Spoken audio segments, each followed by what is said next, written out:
Let's talk about the 48 Laws of Power. This won't be an in-depth discussion of each of the laws, although I can do that if you guys are interested, so leave me a comment down below if you'd like to see that. This is going to be more of a discussion of the book overall.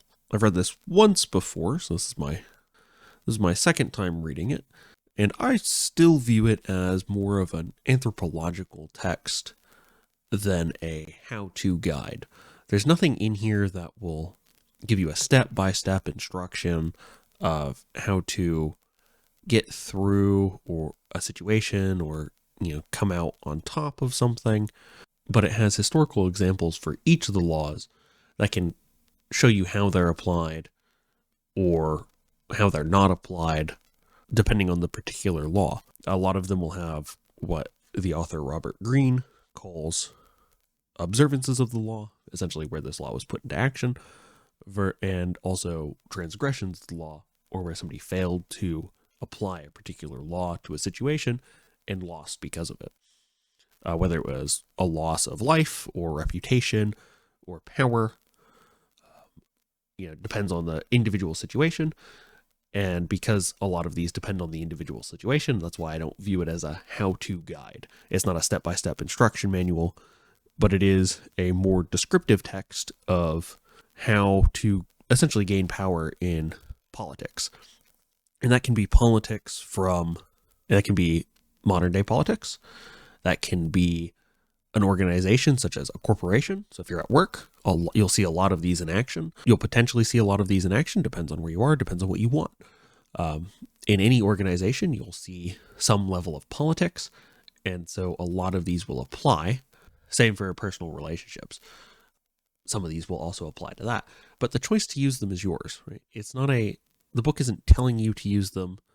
The book doesn't really, it doesn't really provide step-by-step instructions on how to use them. And they're more general. They're not like, oh, do X, Y, and Z, but it's stuff like guard your reputation with your life. And we can see that in modern politics. If you're watching this when it comes out, if you're watching this years in the future, well, I'm sure there'll be new examples for it. But once somebody loses their reputation in politics, that reputation is gone forever. Even if whatever caused them to lose it was untrue, the damage is still there. It will always be brought back up.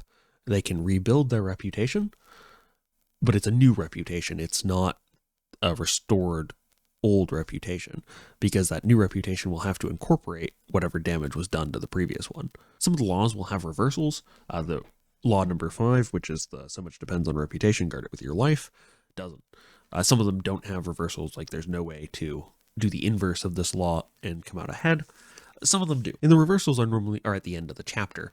Some of these laws will have, 5 or 6 different subpoints, and then there'll be examples for each of those of an historical example of somebody doing that, using that subpoint, either using it or failing to use it. It's an interesting read. I don't view it as a book that should be memorized, right? That you gain nothing by being able to quote the book. You gain nothing by being able to sit here and list off the laws from memory. But it is a useful read in terms of making you aware of what's going on around you, particularly if you work in corporate, if you're in politics, if you're wanting to get into those things, if you're in any organization whatsoever, and, somebody's being difficult to work with, there's things you can use from this that might be helpful, such as, like Law 13, appeal to people's self-interest, never to their mercy or gratitude, is just a useful thing to know. If you want somebody to do something for you, the easiest way to get them to do it is to appeal to their own self-interest. Now, that could be, you appeal to, well, you're known for doing X thing. I want to do X thing. That makes it very easy, but sometimes it's not that clear. So it's definitely an interesting read. It's in some ways it's a fun read because it's got plenty of historical examples, like Napoleon, P.T. Barnum, the Borgias, the Medicis. It's got some very interesting examples, but again, it's not a memorize these and you'll do well. It's there to make you aware of them. If you want to use these things, you can. It doesn't tell you to. It doesn't tell you that you should use them. It just makes you aware of them. That's why I consider it more anthropological than like a step-by-step guide. It's descriptive text. It's not a moral text. It's not telling you how to live your life. It's just telling you, hey, there's these things here. Make use of them if you will, or don't. And it depends on what you want too, right? If you want to play these games, well, and it also lets you know how other people will act. If you run into people who are pretty political, which you will if you work in corporate, if you work in any organization, really, you'll eventually run into somebody who really plays power games. And it just makes you aware of what they will do, most likely. It just makes you aware of how people will act in those situations. And you can do with that what you will. If you don't want to play those games, then don't. If you don't want something, if you don't want to use these things, if say you find one that you don't really want to use, like let's say Law 27, play on people's need to believe to create a cult-like following, if you don't want to do that, then by all means don't, right? I do think it's an interesting read, though. There's plenty of laws with, here's a success, here's a failure, and it gives a nice illustration on situations where this particular law might come up. It has some with reversals where doing the opposite might be better in certain situations, but you have to make use of those situations yourself, and you may not realize what's going on until afterwards. Essentially, I'd recommend reading it just so that you're aware of what's going on around you, of what other people are doing, of situations where, oh, in this situation, if I had done this, if I had used this, or known this, seen this example of a particular law, I could have acted better and gotten a more desirable outcome than whatever actually happened. It can be useful going forward. Like Law 10 is avoid the unhappy and unlucky. And I think we've all known somebody who's always down on their luck. I have, at least. I suspect that I'm not alone in that, where no matter what happens, it always seems to go wrong for them. They have the worst luck in the world, and they're never happy, and that can be infectious. And that's why the actual title for Law 10 is Infection, Avoid the Unhappy and Unlucky, because it'll spread. The unhappiness, I think a lot of us have seen, maybe more than the unlucky, but I would suspect most of us have seen the unlucky as well, where, just nothing goes right for them, and it's never their fault. It's never their own actions that led to this. It's always just luck, right? And I think we've all seen that, and it kind of spreads, and it's best to avoid that because it'll spread to your own life. Same for the unhappy, right? And it's not to say that, somebody complaining about their job or venting about their job even might be a better term for it, is one of those unhappy people.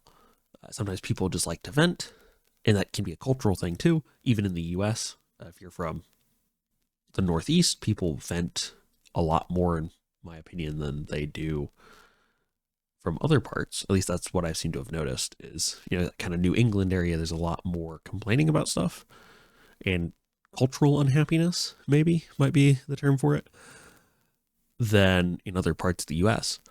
But that'll crop up everywhere. And sometimes it's just venting, right? That's how people bond, really, in some ways. That's how people bond, really, is, shared experiences. And one of those is often like, I have a terrible boss, that sort of thing, right? So being able to distinguish between, this person's just venting versus always unhappy is an important skill, I think. But if they're always venting, right, maybe you just avoid them, right? If they're always bringing you down, avoid them, because they're not doing you any favors by that. Even if, you've been friends for a long time, and maybe they've started just every time you hang out with them, they complain about something every time, not just, like, yeah, work was terrible this week, but the entire time you're hanging out, they're always complaining about something. Well, maybe it's best to stop hanging out with them so much, or stop hanging out with them altogether if they're always bringing you down, right? If after you hang out with somebody, you go, oh, I just feel really awful now, maybe it's best to avoid them. I think the unlucky part of that is a lot easier to implement because it's a lot more noticeable, right? The venting can just be kind of, part of banter, part of, just chatting about the week, and maybe it's just a brief period. But the unlucky is, once you start noticing it in people, it's it's a lot easier to go, oh, okay, this person just brings this on themselves.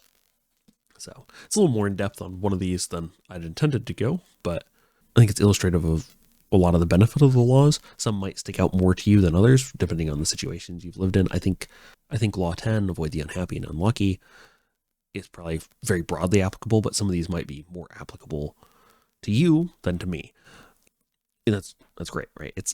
I view it as a read it once every couple of years, maybe yearly, maybe every 6 months. It depends on how well you retain information that you read, and I can vary from person to person, right? If audiobooks are better, then by all means do it by audiobook. But reading it probably every couple of years is probably useful just as a refresher, so that you're kind of bringing these things to the fore so you can kind of reorient what you do to get better outcomes.